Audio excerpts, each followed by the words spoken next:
എല്ലാവർക്കും സ്വാഗതം. അപ്പോൾ ഞാനിവിടെ ഇന്ന് വന്നത് ഒരു വൈകുന്നേരം 4 മണിയാകുമ്പോൾ നമുക്ക് ചായേൻ്റെ ഒരു കടി വേണമല്ലോ. അപ്പോൾ ആ ചായക്കടി ഉണ്ടാക്കാൻ വേണ്ടിയല്ലോ ചെറിയൊരു റെസിപ്പിയായിട്ടാണ്.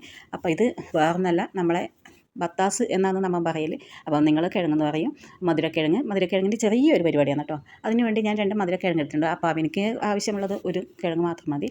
അപ്പോൾ ആ കിഴങ്ങെടുത്ത് നല്ല വൃത്തിയൊക്കെ കഴുകി വൃത്തിയാക്കി അതിൻ്റെ തൊലിയൊക്കെ കളച്ചെത്തി മിനുക്കി ഇതുപോലെ ആക്കിയെടുക്കണം. പിന്നെ അതിന് ശേഷം ഞാൻ ഇത് നേർങ്ങനെ ഒന്ന് കട്ട് ചെയ്തെടുക്കുന്നുണ്ട്.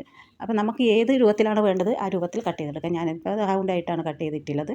അപ്പോൾ ഈ കട്ട് ചെയ്ത സാധനമൊക്കെ ഞാനൊരു പ്ലേറ്റിലേക്ക് മാറ്റി വെച്ചിട്ടുണ്ട്. ഇനി അതിന് വേണ്ട മാവ് നമുക്ക് തയ്യാറാക്കാം. അതിന് വേണ്ടി 3 സ്പൂണ് കടലപ്പൊടിയും 1 സ്പൂണ് അരിപ്പൊടിയാണ് എടുത്തത്. അരിപ്പൊടി പത്തൽ പൊടിയാണ് കേട്ടോ. അതിലേക്ക് നമുക്ക് 1 സ്പൂൺ മുളക് പൊടിയും കാശ്മീരി മുളക് പൊടിയാണ് ഞാൻ എടുത്തത്. 1/4 സ്പൂൺ പെരുംജീരകപ്പൊടിയും അതിലേക്ക് ഇട്ടിട്ടുണ്ട്. ഇനിയിപ്പോൾ വേണ്ടത് അതിന് പാകമായ ഉപ്പും കൂടി ചേർത്ത് നമുക്ക് നല്ലവണ്ണം ഒന്ന് മിക്സാക്കി എടുക്കണം.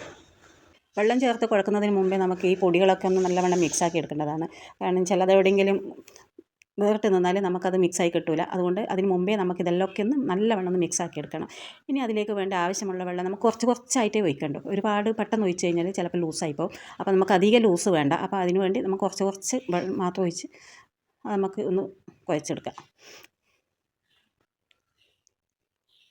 കുറച്ചായിട്ടേ കുഴക്കാൻ പാടുള്ളൂ. അതുകൊണ്ട് ഞാൻ അങ്ങനെ കുഴച്ചെടുത്തിട്ടുള്ളൂ. അപ്പോൾ ലൂസാക്കാൻ വേണ്ടി കുറച്ചും കൂടി വെള്ളം ഒഴിച്ച് അല്പം ലൂസാക്കിയിട്ടുണ്ട്. അപ്പോൾ ഇത് കണ്ടില്ലേ, ഇതുപോലെ ഒന്ന് ലൂസാക്കി കിട്ടണം. നല്ലവണ്ണം ഒന്ന് മിക്സാക്കി എടുക്കണം. നമ്മൾ അത്രത്തോളം മിക്സാക്കുന്നോ അത്രത്തോളം നമുക്ക് മാവ് പെട്ടെന്ന് അയഞ്ഞ് കിട്ടും. അപ്പോൾ അതിലേക്ക് ഇനി ഞാൻ ഇടുന്നത് ഒരു 1/2 സ്പൂൺ റവയാണ് കേട്ടോ. റവ ഇടുന്നത് വേറൊന്നിനുമല്ല, നമുക്ക് എണ്ണ വലിഞ്ഞ് കിട്ടാൻ വേണ്ടിയാണ് റവ ഇടുന്നത്. റവ ഇട്ടാൽ നമ്മൾ ഉണ്ടാക്കുന്ന സാധനത്തിന് എണ്ണ കുടിക്കില്ല. അതുകൊണ്ടാണ് റവ ഇടുന്നത്. അപ്പോൾ ഇതൊക്കെ കൂടി നല്ലവണ്ണം ഒന്ന് മിക്സാക്കി എടുക്കണം. ഏകദേശം എല്ലാം മിക്സായി വന്നിട്ടുണ്ട്. വൈകുന്നേരം ചായക്ക് വെച്ചാൽ ഭയങ്കര വിഷമം, എന്നാണ് കഴിക്കേണ്ടതെന്നുള്ള ഒരു ഇതാണ്. അപ്പം ഇത് നല്ല രസമുണ്ടായിരുന്നു ഞാൻ ആക്കിയിട്ട്. അപ്പോൾ അതുകൊണ്ടാണ് ഞാനിത് നിങ്ങൾക്ക് വേണ്ടി കാണിച്ചു തരുന്നത്. അപ്പോൾ നമ്മൾ മിക്സാക്കി വെച്ചിലേക്ക് നമ്മൾ അരിഞ്ഞ് വെച്ച എല്ലാ പീസുകളും എടുത്തിട്ട് ഒന്നും കൂടി അതിലേക്ക് നല്ലവണ്ണം ഒന്ന് മിക്സാക്കണം. അപ്പോൾ ഇതൊക്കെ ഇട്ട് നല്ലവണ്ണം ഒന്ന് മിക്സാക്കി നമ്മൾ എത്രത്തോളം ഉണ്ടാക്കാൻ നോക്കുന്ന അത്രത്തോളം മാവും അതിന് പാകമായ മാവും എടുക്കണം കേട്ടോ. മാവ് കുറഞ്ഞു പോകാൻ പാടില്ല, അധികം ലൂസാകാനും പാടില്ല. ഇത് കണ്ടില്ലേ, ഇതുപോലെ ഉണ്ടായിരിക്കണം. അപ്പോൾ അല്ല ഞാൻ കൂടി ഇത് ഇത്രയും എനിക്ക് ആവശ്യമുള്ളൂ. അതുകൊണ്ട് ഞാൻ അത്ര പൊരി എടുത്തുള്ളൂ. ബാക്കി ഞാൻ മാറ്റി വെച്ച കാരണം വെച്ചാൽ വെറുതെ ആക്കിയിട്ട് തിന്നാൻ ആളില്ലെങ്കിൽ പിന്നെ ആക്കിയിട്ട് കാര്യമില്ലല്ലോ. അപ്പോൾ ഇതെല്ലാം കൂടി മിക്സ് ആക്കിയിട്ടുണ്ട്. ഇനി നമുക്കിതൊന്ന് 10 മിനിറ്റ് വെയിറ്റ് ചെയ്യാം.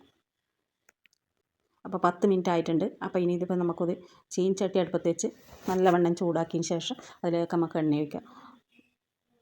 എണ്ണയ്ക്ക് ഇപ്പോൾ നല്ല വിലയായതുകൊണ്ട് ഞാൻ വെളിച്ചെണ്ണ മാത്രമല്ല അതിൽ സൺഫ്ലവർ ഓയിലും കൂടി ഒഴിച്ചിട്ടുണ്ടായിരുന്നു. അതുകൊണ്ടാണ് ഇങ്ങനെ പതഞ്ഞ് വരുന്നത് കണ്ടില്ലേ. രണ്ടും കൂടി മിക്സ് ആക്കിയിട്ടാണ് ഞാൻ ഉപയോഗിക്കൽ. അപ്പോൾ നമ്മൾ ഇട്ട് വെച്ച മാവിൽ എടുത്ത് വെച്ച പീസുകളൊക്കെ നമ്മൾ എണ്ണയിലേക്ക് എടുത്തിട്ടിട്ടുണ്ട്. അപ്പം മധുരക്കിഴങ്ങിൻ്റെ ടേസ്റ്റ് ഒന്ന് വേറെ തന്നെയാണെന്നല്ല, നമ്മൾ സാധാരണ പുഴുങ്ങി കഴിക്കുന്നതല്ല, എണ്ണയിലിട്ട് കഴിക്കുമ്പോൾ നല്ലൊരു ടേസ്റ്റാണ്. അപ്പോൾ അത് പെട്ടെന്നായി കിട്ടും. റവ ഇട്ടത് കൊണ്ട് തന്നെ പെട്ടെന്നാവും ചെയ്യുന്നുണ്ട്. വെളിച്ചെണ്ണ എണ്ണ നല്ലവണ്ണം വലിഞ്ഞ് വന്നിട്ടുണ്ട്. കണ്ടില്ലേ, പെട്ടെന്നായി കിട്ടുന്ന സാധനമാണ്. നമുക്ക് വൈകുന്നേരങ്ങളിൽ കുട്ടിയെ കൊടുക്കാനും നമുക്കായാലും കഴിക്കാൻ നല്ലൊരു സാധനമാണ്. ആരും ഇഷ്ടപ്പെട്ടു പോകുന്ന സാധനമാണ്. അപ്പോൾ എൻ്റെ ചാനൽ നിങ്ങൾ എൻ്റെ വീഡിയോ കണ്ട് എല്ലാവരും ഇഷ്ടപ്പെട്ടെങ്കിൽ ചാനൽ സബ്സ്ക്രൈബ് ചെയ്യണം, മറക്കരുത്. ലൈക്ക് ചെയ്യണം, കമൻറ്റ് ചെയ്യണം. അപ്പോൾ ഇനി എല്ലാവരും പെട്ടെന്ന് എളുപ്പത്തിലുണ്ടാക്കാൻ പറ്റിയ സാധനം എല്ലാവരും ഉണ്ടാക്കി നോക്കുക, കഴിക്കുക, അഭിപ്രായങ്ങൾ പറയുക.